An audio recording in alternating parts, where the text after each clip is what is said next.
The night was like any other, quiet, almost too quiet.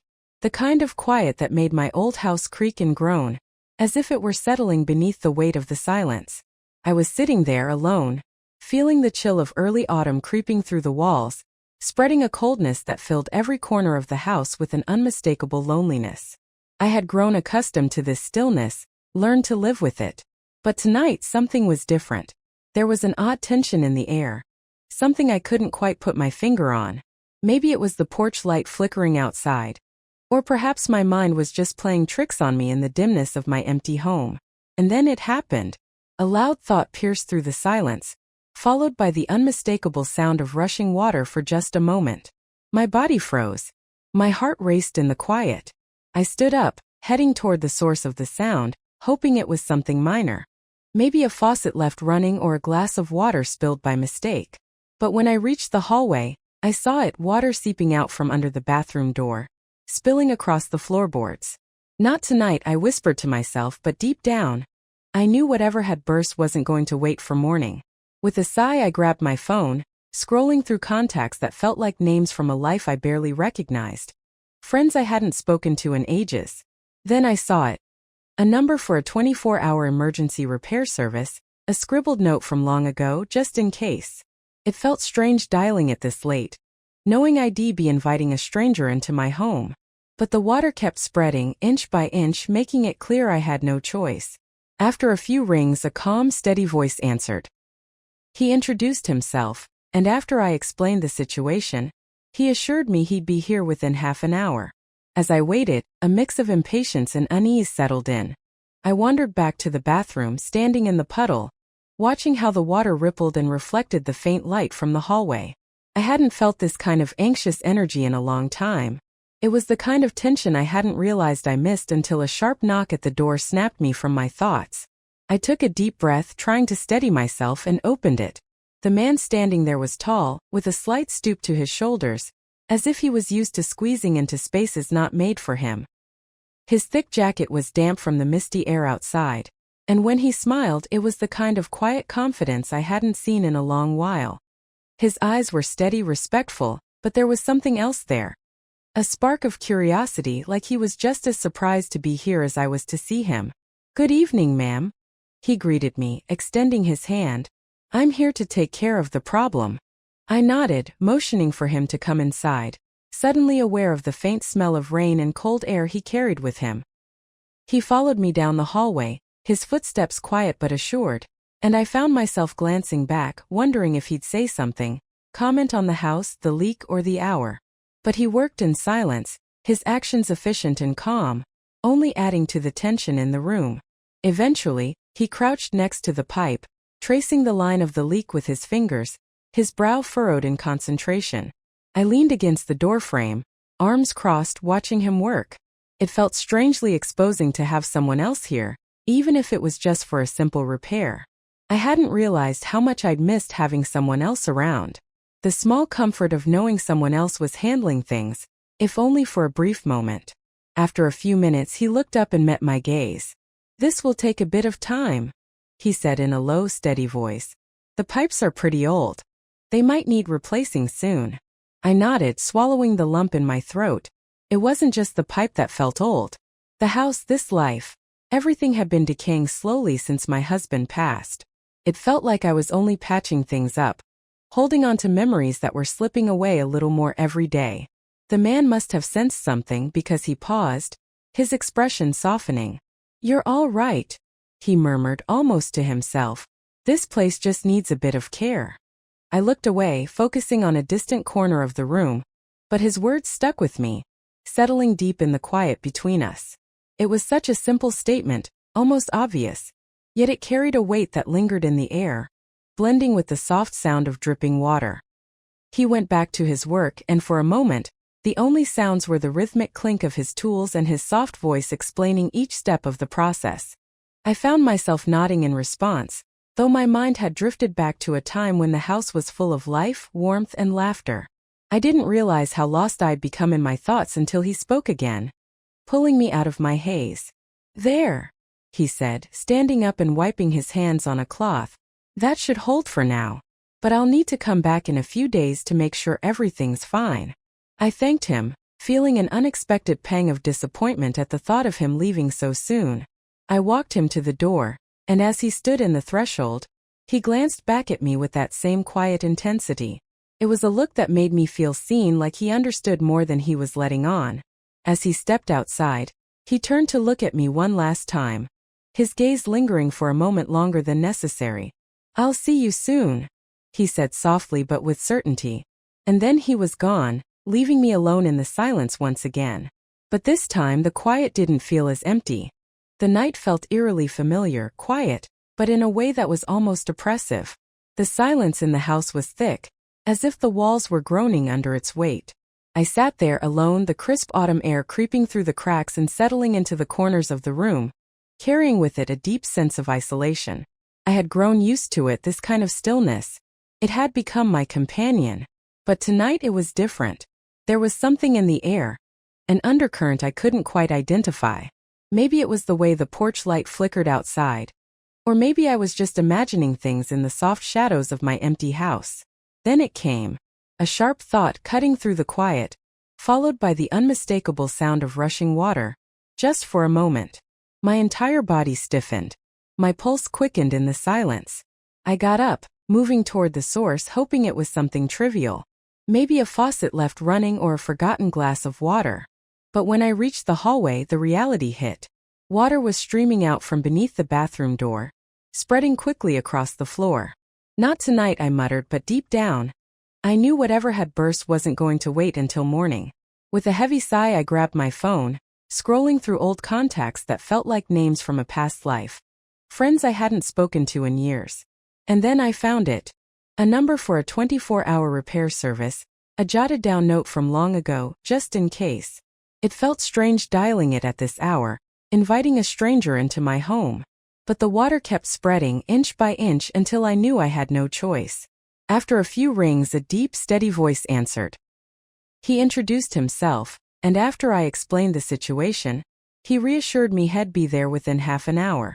As I waited, impatience and a gnawing unease settled in. I wandered back to the bathroom, standing in the spreading puddle, watching the way the water swirled and reflected the dim hallway light.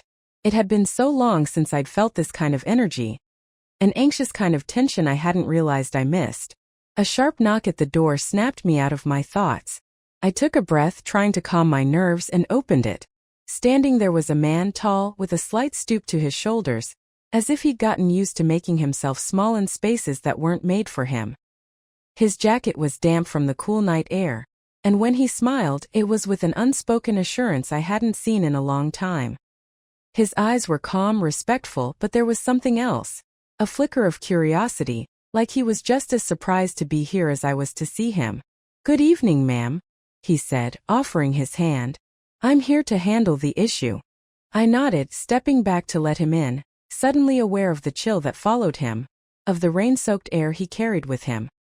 He followed me down the hallway, his footsteps steady but light, and I found myself glancing over my shoulder, half expecting him to comment on the house, the late hour, or the mess. But he didn't say a word, moving with practiced calm, his actions adding to the quiet tension in the room. He crouched next to the pipe, his fingers tracing the line of the leak with focus. I leaned against the doorframe, arms crossed, watching him. There was something unsettling about having someone else in the house, someone else in my space, even for something so simple. I hadn't realized how much I'd missed the presence of another person, the small comfort of knowing someone else was doing something, if only for a moment. A few minutes passed before he looked up at me, his gaze meeting mine. "This'll take a while," he said in a low voice. "The pipes are ancient. You might need a full replacement soon." I nodded, the lump in my throat growing. It wasn't just the pipe that was old. It was everything, this house, this life. Everything had been slowly falling apart since my husband's death. It felt like I was constantly patching things together, holding on to memories that were slipping further away. He must have sensed something because he paused. His expression softened. "You're doing all right," he murmured almost to himself. "This place just needs a little attention." I looked away, staring at a far corner of the room, but his words settled in, heavy and lingering. It was a simple thing to say, almost too obvious, but it carried weight, like it was something more than just a statement. The silence between us deepened, and even the soft sound of the water dripping seemed to grow louder. He returned to his work, the quiet rhythm of his tools and his calm voice explaining each step, filling the space. I nodded along automatically, though my mind was 1,000 miles away, lost in a time when this house had been full of noise, warmth, and love. I hadn't realized how far I'd drifted into my thoughts until his voice broke through. "There," he said, standing up and wiping his hands on a rag. "That should hold for now. But I'll need to come back in a few days to make sure everything's fine." I thanked him, feeling an unexpected pang of disappointment. I walked him to the door, and as he paused in the doorway, he glanced back at me with that same quiet intensity. It was a look that made me feel seen in a way I hadn't in a long time, like he understood more than he was letting on. As he stepped outside, he turned back to look at me one last time, his gaze lingering just a little longer than necessary. "I'll see you soon," he said softly, but there was certainty in his voice, and with that he was gone. The door clicked shut, leaving me alone again in the quiet. But this time the silence didn't feel quite as heavy. For a brief, dizzying moment I thought about reaching out, about closing the distance between us. But instead I turned away, breaking the connection. My voice barely more than a whisper, I said, "It's been a long time since anyone's been here." Surprised at how easily the words slipped out. Sometimes I forget what it's like to have someone around. He was quiet for a beat, his gaze softening, almost as if he understood more than I had said. "You're not alone in that," he replied gently, his voice carrying a weight of its own. "We get so used to being on our own that we forget how good it feels to have someone nearby." The silence between us grew thick with something unspoken, something deeply understood but never voiced. I glanced at him, searching his face for any hint of what he might be thinking, but his expression remained unreadable. His eyes were steady, and just as I was about to say something, anything to break the tension, he shifted. His voice dropped to a quiet murmur. "Maybe I should leave," he said, though his tone didn't quite match the words. There was a reluctance there, a hesitation. Part of me wanted to agree, to let him go, to avoid the confusion and uncertainty that had been creeping in ever since that first day. But instead I found myself shaking my head, almost instinctively. "You don't have to," I said, my voice low, surprised at the boldness I didn't know I still had. He paused, his eyes locking with mine again. For a moment I thought he might turn around and leave anyway, but instead he took a small step closer. His eyes searched mine with an intensity that stole my breath. My heart raced, and before I could even process what was happening, he reached out, his fingers brushing a strand of hair from my face. It was such a simple gesture, yet it carried a tenderness that made my chest tighten. I felt the warmth of his touch, the steady rhythm of his breath, and in that instant, I knew there was no turning back. Whatever this was, whatever connection we had just discovered, it was real, and it wasn't something I could ignore. He looked at me with eyes that seemed to hold more than just a glance, something deep, something I couldn't name. And before I knew it, I was leaning in, pulled by something I couldn't explain. I didn't know where this would lead, what it meant for us, but in that moment it didn't matter. All that mattered was the feeling of being seen, of being understood as our eyes met. He gave me a faint, knowing smile, and in that smile, I felt an unspoken understanding that wrapped around me, a quiet comfort I hadn't known I needed. I felt warmth spread through me, a calm that seemed to settle into the very air between us. And for the first time in so long, I allowed myself to believe that maybe, just maybe, this was where I was meant to be. He leaned in, his lips brushing mine in the softest of touches, barely there. A fleeting connection that left me breathless. It wasn't a kiss in the traditional sense, but something deeper, something more meaningful. A promise, a shared understanding, a glimpse of something I hadn't dared to hope for.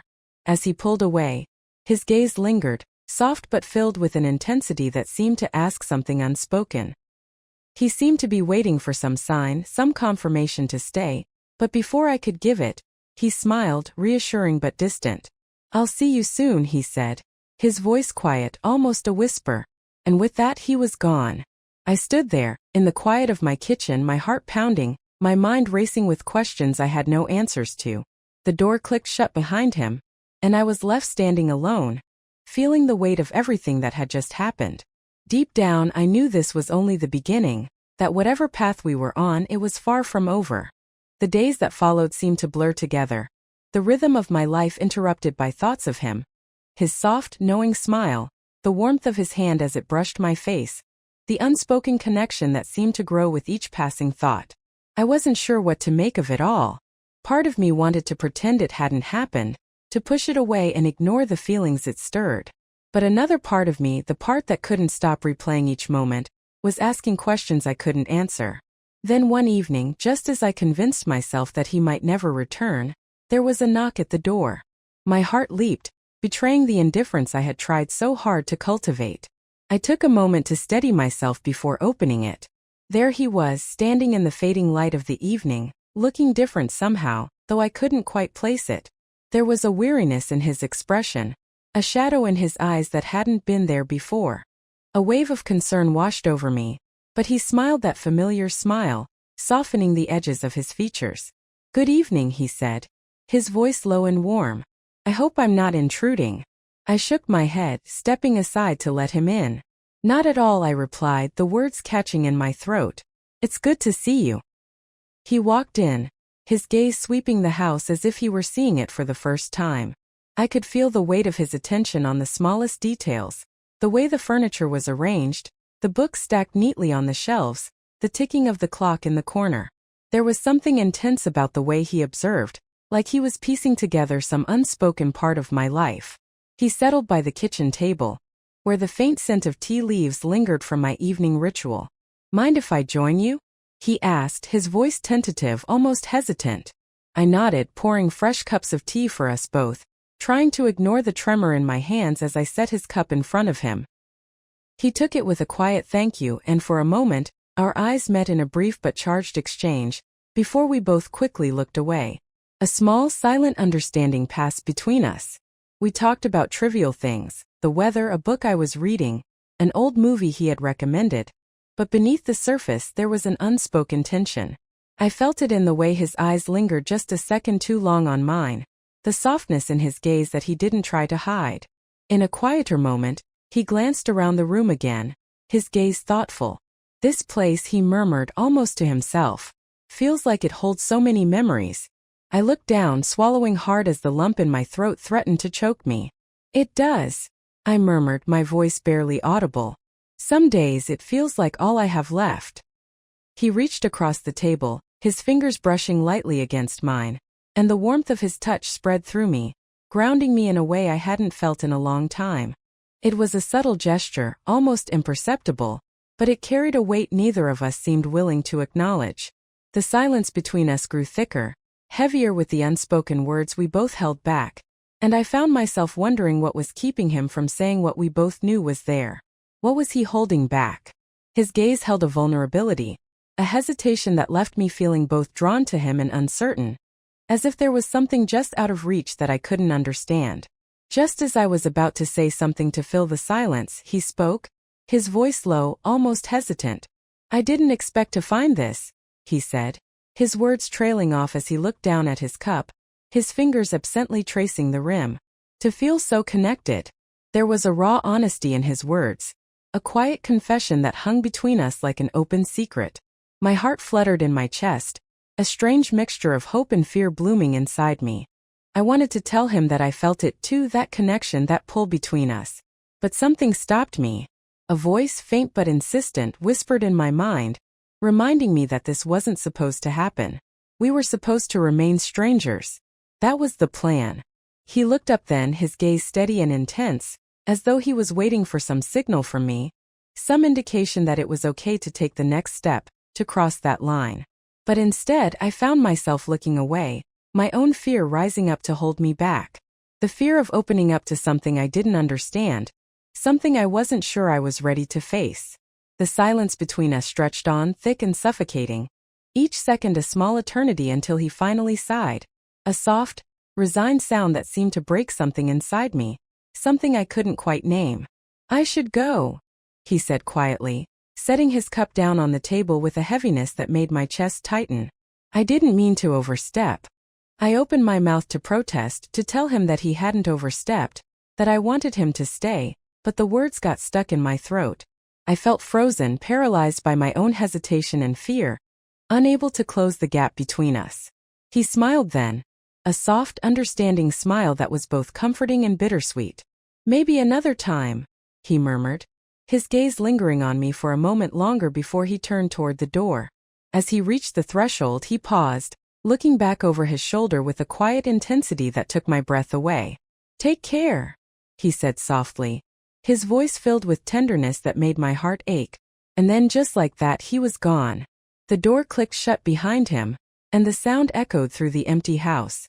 I stood there, the silence closing in on me, feeling the weight of his absence settle in, strange and inevitable. It was as though something fragile had broken, something that could never be fixed. Regret washed over me, mingling with the longing for what had been. The connection we'd shared, the unspoken bond between us, was slipping away, and I couldn't stop it. But as the minutes passed, that regret shifted into something else. A deep, unsettling realization. I might never see him again.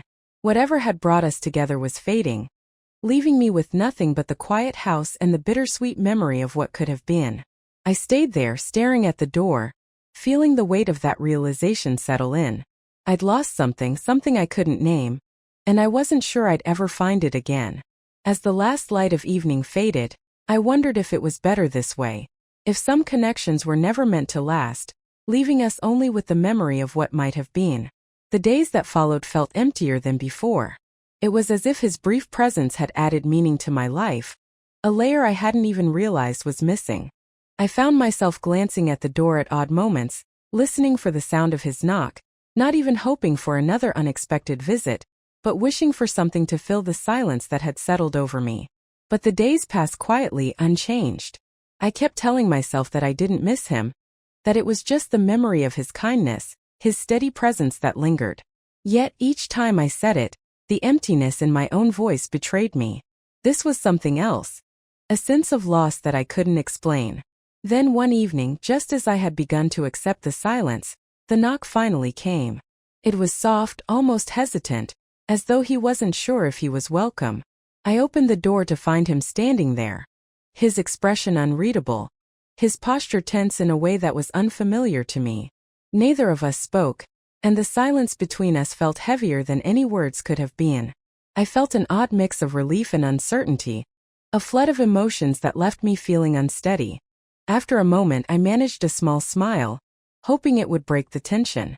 "Hi," I said softly, feeling the inadequacy of the word but not knowing what else to say. He returned the smile, though it didn't quite reach his eyes.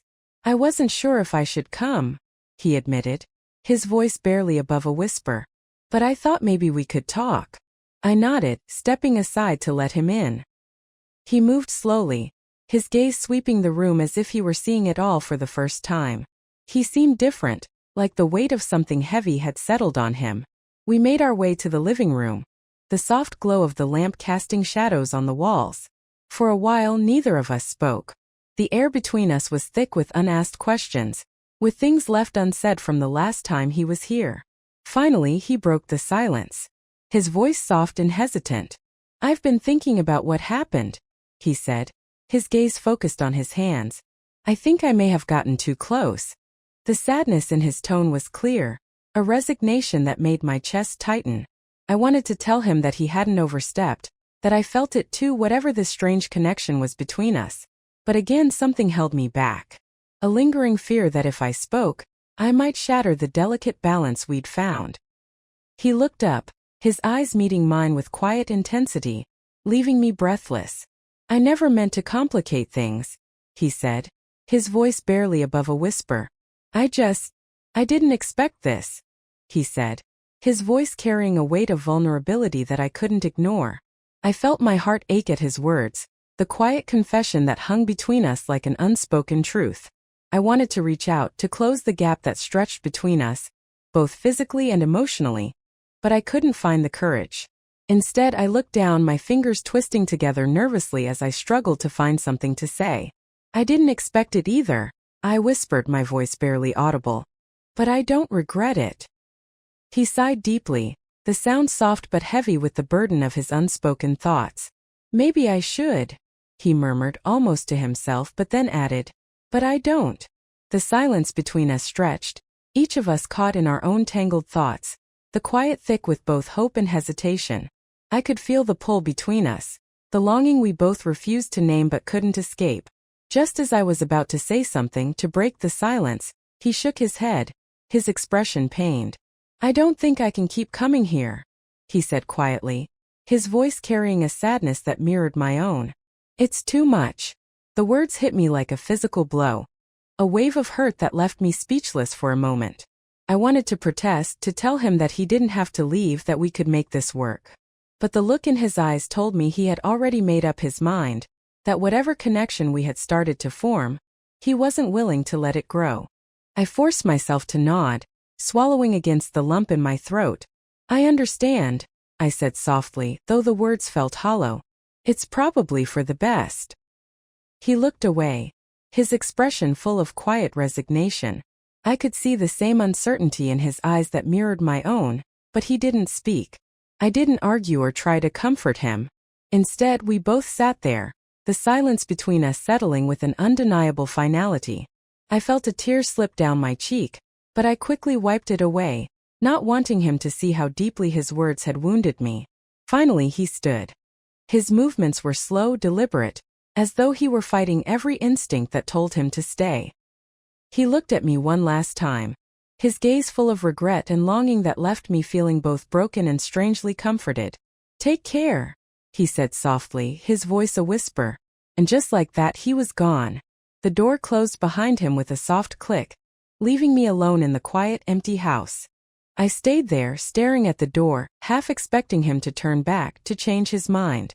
But as the minutes passed, the realization sank in. He wasn't coming back.